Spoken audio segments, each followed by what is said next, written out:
concocté par Binge Audio.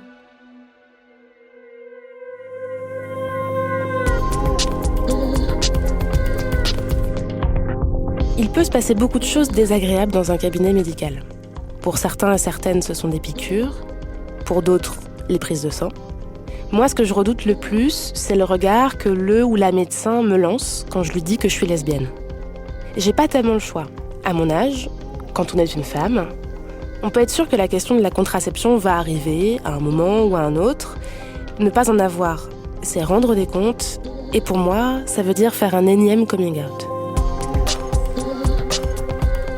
Si dans les yeux des médecins, les lesbiennes n'existent pas, c'est qu'elles ne doivent pas exister non plus dans leur manuel. Où sommes-nous, patients et patientes qui ne sont pas hétéros, pas cisgenres? Si l'on parle de nous dans les formations des soignants et soignantes, qu'est-ce qu'on dit de nous? Les médecins ont-ils conscience de la norme hétéro qui traverse toute leur profession?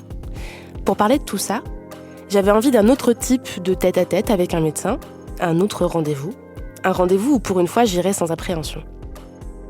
Je suis allée voir Baptiste Beaulieu, d'abord parce qu'il est médecin généraliste à Toulouse, ensuite parce qu'il est aussi écrivain et qu'il aborde les relations entre patients, patientes, soignants et soignantes dans ses livres, et surtout parce qu'il se définit lui-même comme médecin militant, hyper présent sur les réseaux sociaux, qui porte une voix différente que j'avais envie de vous faire entendre dans ces épisodes.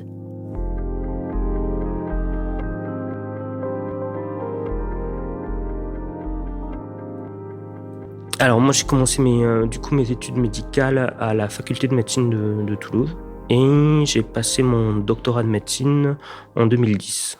Donc ça fait 10 ans. C'est long 10 ans, c'est long. Il y a le temps de se lasser, je me suis pas lassé, mais il y a le temps aussi de se mettre en colère et je me suis mis en colère. Pour beaucoup de raisons, d'abord parce que c'est...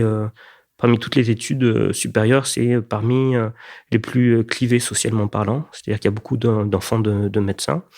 Je crois que dans notre amphi, on était 120. Et je crois qu'il y avait un fils de femme de ménage, c'était tout, quoi. Mais il y avait, je pense, 70% de fils de... voilà. Donc ça, c'est la première chose. Et qui crée déjà une forme de prise de conscience en disant c'est difficile quand on a été, et ils ont de la chance, et c'est très bien pour eux, été élevés dans un milieu favorisé, de se dire comment je vais pouvoir plus tard appréhender ne serait-ce que les différences de classe sociale de mes patients avec mon propre vécu. C'est-à-dire qu'est-ce que je sais, moi, du vécu d'une femme noire célibataire qui élève 2 enfants et qui a un job de caissière, par exemple. Donc ça, c'était la première asymétrie qui m'a frappé de plein fouet, parce que j'étais moi-même issu d'un milieu qui était non médical. Et puis après, ça a été petit à petit une prise de conscience un peu plus longue, notamment quand je me suis installé en tant que médecin généraliste, parce que je mets au défi n'importe quel mec, cisgenre, d'avoir à s'occuper de 20 à 30 patients par jour, dont 70% de patientes, et de pas petit à petit prendre conscience de la quantité de privilèges qui sont les siens juste parce qu'il est né avec un pénis et des testicules, quoi. Voilà. Et donc c'est là, vraiment au contact de la vie qu'avaient mes patientes, que j'ai commencé à m'intéresser aux questions du féminisme, aux questions des inégalités de genre, parce que j'étais révolté par ce que j'entendais de la vie de mes patientes, quoi. Je crois qu'à l'hôpital, on n'avait pas trop conscience de ça, parce que peut-être l'institution hospitalière, elle protège de ces réalités-là dans le sens où, c'est très bête, mais le patient est en minorité à l'hôpital, c'est-à-dire qu'il est tout nu, sous une blouse, allongé dans un lit, on débarque à 5-6 dans sa chambre, et on repart, et on est quand même globalement plutôt entre nous. Et à partir du moment où je me suis installé en tant que médecin généraliste, et donc la relation est totalement différente, c'est-à-dire que d'un seul coup, on se retrouve habillé, le patient ou la patiente est habillé, il est assis, on est assis, c'est-à-dire qu'il est plus allongé dans un lit et nous debout, et donc la relation déjà, ne serait-ce que sur le plan de la posture, est différente, et puis surtout, on est seul à seul, c'est-à-dire qu'on a un quart d'heure avec une personne qui va nous raconter sa vie, et donc la relation est beaucoup plus égalitaire, mais on prend dans la gueule aussi la réalité de ce que la personne va poser sur la table, quoi. L'hôpital favorise l'entre-soi des médecins, ça c'est certain, mais surtout, je pense, et ça, il m'a fallu des années pour le conscientiser, c'est que comme toute institution, il favorise les situations de maltraitance médicale au sens large, dans le sens où c'est un grand organisme qui doit accueillir plein de personnalités différentes. Et pour pouvoir les accueillir, en tout cas dans ce qu'ils croient être au mieux, d'accord, il faut créer des sortes de règles générales, mais qui ne s'adaptent pas à tout le monde. Et du coup, de ces règles générales naissent, pour certaines personnes qui sont hors des clous un petit peu, qui sont atypiques, des situations, à mon avis, qui les font ressentir vraiment dans toute leur minorité, quoi. Ce qui me heurte le plus dans mes souvenirs, tu vois, d'étudiants, c'était vraiment la volonté de ne pas déplaire au chef, quitte parfois à valider des situations de maltraitance, voire même de discrimination typique. Je peux te donner un exemple, une petite anecdote. J'étais un étudiant et je venais de découvrir mon homosexualité, donc c'était une période difficile pour moi. On était à quelques jours de la validation des stages. Je faisais un stage pour le SAMU. Et on est appelé un soir pour une femme qui avait, je crois, aux alentours de 80 ans et qui faisait un malaise cardiaque. Et donc, on débarque au pied de la tour. On monte et donc la dame était assez âgée. Elle avait des grandes tresses, je me souviens, de grandes tresses blanches. Et on pose le monito, tout ça, et on s'aperçoit qu'il faut vite l'emmener à l'hôpital, qu'elle fait ce qu'on appelle un syndrome coronarien aigu. Son cœur est en train de lâcher. Et il y avait une autre dame qui était là et qui nous demande si elle peut venir avec nous à l'hôpital. Et le chef, qui allait valider mon stage dans quelques jours, lui demande mais vous êtes qui? Et la vieille dame s'est mise à rougir, comme ça, elle dit mais je suis la compagne de votre patiente et je suis la compagne depuis, je crois qu'elle a dit 45 ans, un truc comme ça. Et je me souviens encore du chef qui lui claque la porte de l'ambulance au nez en lui disant ouais, c'est pas possible, on prend que la famille. Et je me souviens de ce moment où tu dis qu'est-ce que je fais? Est-ce que tu lui dis t'es un vrai connard, en fait, tu la laisses monter comme tu laisserais monter et parce que c'est sa famille, point. Ou est-ce que je me tais parce que sinon il va me mettre une sale appréciation et donc c'est des moments comme ça régulièrement où on est en dissonance cognitive avec soi-même, mais où on se met dans le moule parce qu'on veut pas déplaire, on veut pas avoir une mauvaise image au sein de l'hôpital. Et puis surtout, même si ça a eu tendance à être un milieu qui s'est beaucoup féminisé ces dernières années, ça reste un milieu quand même très masculin, avec des codes masculins, et où il y a sans cesse deux choses. Une forme de connivence masculine qui passe aussi par sortir de la moindre suspicion, présomption d'homosexualité. Et aussi une sorte d'injonction ou de course à la virilité qui passe aussi par des blagues graveleuses, en gros des blagues qui sont assez avilissantes pour les femmes, pour bien montrer, nous les femmes on les aime, voilà, et nous on a une virilité débordante, et on nique beaucoup, et donc il y a ces deux aspects-là, notamment oui, à l'hôpital, qui font, je pense, que ça structure aussi les rapports humains et qui font, je pense, que beaucoup d'étudiants ou d'étudiantes qui appartiennent à des minorités sexuelles ou à des minorités d'identité de genre vont avoir tendance à se taire, tout simplement, ou à faire silence sur leur vie personnelle. Mais comme c'est le cas dans beaucoup de milieux professionnels, tu te sens immensément seul à l'hôpital quand tu appartiens à une minorité sexuelle ou à une minorité de genre. Et puis petit à petit, moi j'étais de la génération d'avant Twitter, si tu veux. Et quand Twitter est arrivé, j'ai vu qu'il y avait plein d'étudiantes et étudiants qui étaient lesbiennes, qui étaient gays, qui étaient futurs médecins. Et tous ces gens-là, je les avais jamais vus pendant mes études, si tu veux. Je me sentais immensément seul. Et non seulement je voyais qu'ils existaient, mais qu'en plus, ils revendiquaient leur place. Et je crois que si j'avais eu les réseaux sociaux, tu vois, à cette époque-là, je me serais senti fort de toutes ces personnes-là pour pouvoir peigner le museau à mon chef quand il dit à cette femme, cette vieille femme lesbienne, on prend que la famille, tu vois. Et je me dis, si j'avais eu Twitter à l'époque, oui, j'aurais eu la force parce que je me serais senti légitime et épaulé par toutes ces personnes que j'ai jamais rencontrées mais que je sais existantes, de lui dire, ah ouais, t'es une crure en fait, quoi.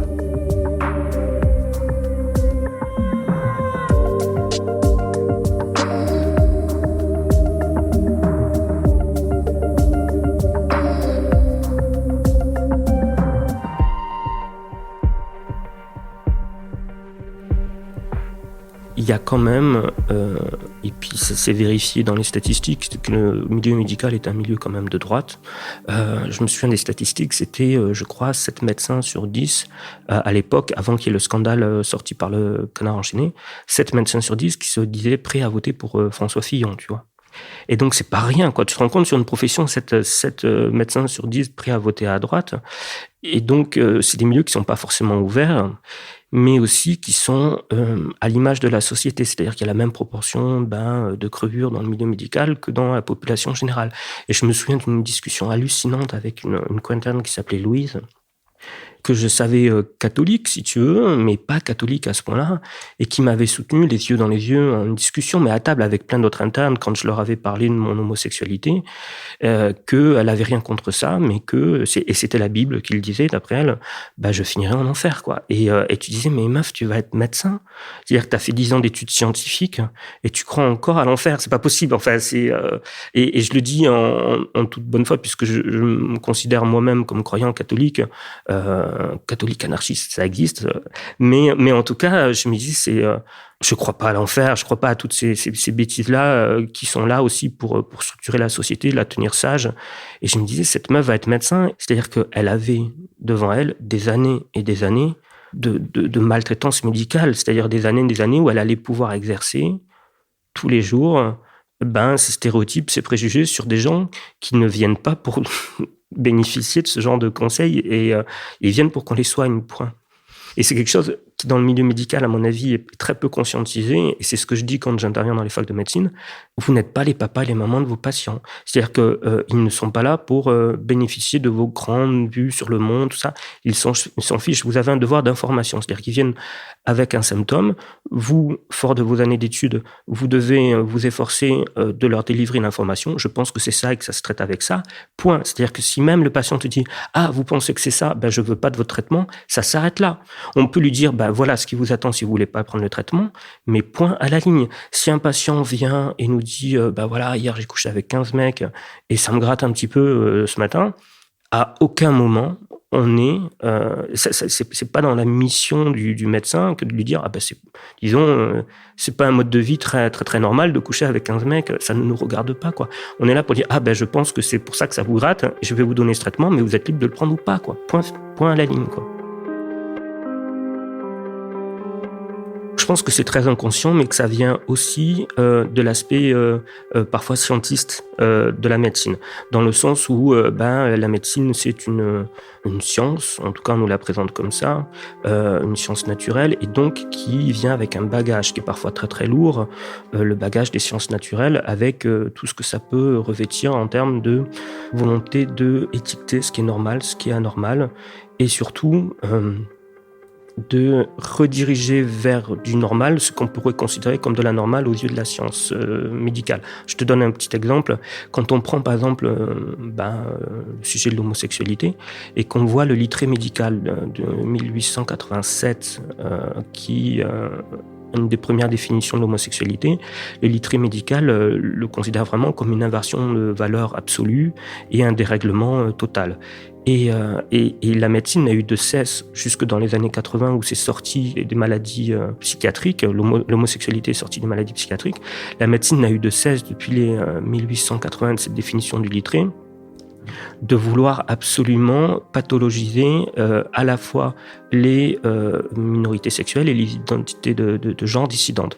La médecine moderne, quoi qu'on en dise, elle a du mal à s'extraire de cette naturalisation-là, d'autant plus que, et ça c'est passionnant, c'est qu'on va avoir toujours tendance à pathologiser ce qui sort de la norme. Je te donne un exemple. L'infertilité, par exemple, y compris des couples hétérosexuels, on va souvent la pathologiser, d'accord ? On peut en discuter, on peut l'entendre, mais de là, si tu veux, c'est aussi pour ça que je pense la médecine française et les autres médecines ont eu tendance longtemps à psychiatriser l'homosexualité dans le sens où, puisqu'elle débouchait sur une voie sans issue qui était la non-reproduction de l'espèce, il fallait pathologiser ça, si tu veux, puisqu'on sortait du naturel, puisque le naturel, après tout, c'est de se reproduire, et que si tu ne veux pas te reproduire, et que du coup, tu as une sexualité récréative, non procréative, tu sors de la norme, tu sors de ton rôle assigné, encore plus pour les femmes, qui est la reproduction, et du coup, il fallait pathologiser ça. On débarque pas en médecine dans les années 2000 où on te dit il faut lobotomiser les femmes lesbiennes et les hommes homosexuels, il faut leur donner des castrateurs chimiques, des conneries comme ça. On ne dit pas ça comme ça, évidemment, mais il y a tout un apprentissage de la médecine. C'est du bourrage de crâne. En gros, si tu veux, il faut apprendre beaucoup de choses très rapidement. Parce qu'il y a le concours à la fin, et donc il faut taffer, apprendre, ingurgiter, mais des tonnes et des tonnes d'informations. Et l'examen national classant, tel qu'il se présentait à mon époque, c'était sous forme de mots-clés.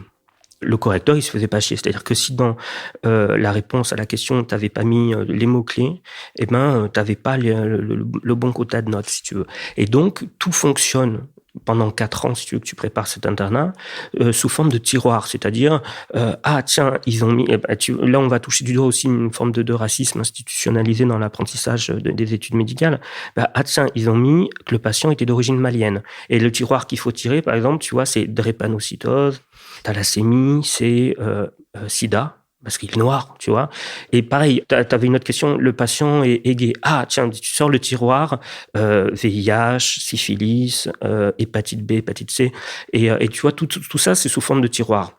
Et a posteriori, même si je peux entendre que c'est pour être plus vigilant, si tu veux, et je peux l'entendre, et je ne vais pas renier le fait que la prévalence du VIH dans la population homosexuelle homme est peut-être plus importante que dans la population masculine hétérosexuelle. Mais cet apprentissage sous forme de tiroir et de bourrage de crâne, quelque part, je me dis, est-ce que cet apprentissage est le meilleur pour nous permettre d'accueillir la personne dans toute sa complexité et surtout sans la faire rentrer dans la case, et même s'il n'y a aucun mal à ça, du partouzeur sidaïque, tu vois, parce que non, mais c'est terrible. Mais c'est comme ça qu'on nous bourre le mou, si tu veux, en études de médecine, quoi. Ce qui veut dire que comme tu as passé 4 ans à fonctionner avec ces tiroirs, si un jour tu as un patient qui vient homosexuel et tu dis « Ah, mais je veux vous faire le dépistage des infections sexuellement transmissibles » et que le mec te dit « Ah, mais non, moi, j'ai pas de relation sexuelle. » « Ah, mais on va le faire quand même, tu vois, parce que c'est dans le tiroir et qu'on t'a appris pendant 4 ans, que tu as tiré le tiroir homosexuel, il faut mettre tout ça, tu vois. » Et du coup, je peux comprendre que ça ne nous permet pas d'accueillir la personne dans sa spécificité. Là, par exemple, dans l'exemple que je te donne, le patient qui n'a pas de relation sexuelle, mais qu'on va faire chier à chaque consultation pour absolument lui faire le dépistage des sérologies, quoi. On avait le tiroir homosexuel égale partouzeur sidaïque en études de médecine, mais il n'y a pas de tiroir lesbienne. Voilà. Donc, c'est pour vous dire, nous, on existe en négatif, vous n'existez pas. Mais à tel point que on ne pourra jamais quantifier le nombre de patients qui sont morts du sida parce qu'ils ont été mal suivis sur le plan du risque social, si tu veux, parce qu'ils ont été peu considérés ou qu'ils ont eu peur de se confier. On ne pourra jamais quantifier ça. Et ça a dû exister, tu vois. Et je suis persuadé que ça existe parce que quand tu te découvres homosexuel dans une société hétéronormative, tu dois affronter cette société et que ça peut générer en toi parfois des comportements à risque, des volontés, peut-être des comportements d'autodestruction, tu vois. Et moi, je te parle d'un cas personnel puisque ça me concerne. Quand je me suis découvert homosexuel et je me suis senti vraiment mal, pas parce que j'étais homosexuel, mais parce que c'était difficile dans mon entourage, c'était difficile dans la société. Et puis, c'était à l'époque aussi, on arrivait avec tous ces débats autour du mariage pour tous. Ça m'est arrivé d'avoir des comportements à risque, mais parce que ou de me mettre en danger parce que je m'en foutais de tout en fait, si tu veux, et j'étais fatigué de tout ça et qu'après tout si je crevais, et je me dis, et ça c'était dans les années 2010, tu vois. Alors qu'est-ce que c'était dans les années 80 où l'homophobie était bien plus importante, et je me dis c'est terrible de se dire ça on pourra jamais le quantifier de la même manière. Et là, je vais parler des femmes lesbiennes. On ne pourra jamais quantifier le nombre de femmes lesbiennes qui sont décédées parce que la médecine est hétéronormative. Je te donne un exemple tout bête. Une jeune patiente qui vient et qui me demande, voilà, j'ai 17 ans, je suis lesbienne, je commence à avoir des rapports sexuels avec ma copine. Est-ce que je dois me faire vacciner contre le papillomavirus ? Et je me suis trouvé très bête parce que on n'avait jamais abordé ce sujet en médecine. On l'avait abordé avec les femmes hétérosexuelles et je ne savais pas. Je ne savais pas, et tu sais, il n'y a rien de plus terrible pour les médecins que d'avouer devant un patient, écoutez, je ne sais pas. Et je pense qu'il y a plein de médecins qui, quand ils se retrouvent face à une minorité qui leur pose une question à laquelle ils ne peuvent pas répondre, plutôt que de dire je ne sais pas, je vais me renseigner, disent non, c'est pas la peine. À tel point que du coup, ce jour-là, si tu veux, je me suis renseigné et je me suis aperçu que, bien évidemment, il fallait la vacciner. parce qu'on ne savait pas les partenaires qu'elle allait avoir, qui elles avaient eu elles-mêmes comme partenaires, et donc que le papillomavirus peut se transmettre, mais que le milieu médical était tellement hétéronormé que, alors la stat que je te donne, elle vient des États-Unis, mais je vois pas pourquoi ce serait différent en France. Il y a aucune raison pour que ce soit différent en France. On estime à plus de 35% les femmes lesbiennes aux États-Unis qui ne sont pas vaccinées par le papillomavirus parce que les soignants pensent que ce n'est pas la peine pour elles. Et tu vois, c'est 270 000 mortes, le cancer du col de l'utérus. Et donc, tu te dis, là aussi, on ne pourra jamais le quantifier, mais combien de femmes lesbiennes sont mortes parce que la société, le milieu médical est hétéronormé, qu'on n'est pas formé à accueillir les minorités sexuelles ou les identités de genre minoritaires, et du coup, combien de femmes sont passées sous les radars et sont décédées d'un cancer du col de l'utérus, sont décédées à l'hôpital silencieusement, sans faire de bruit comme ça, sans savoir qu'elles sont mortes parce que la société ne sait pas s'occuper des particularismes de chacun, quoi.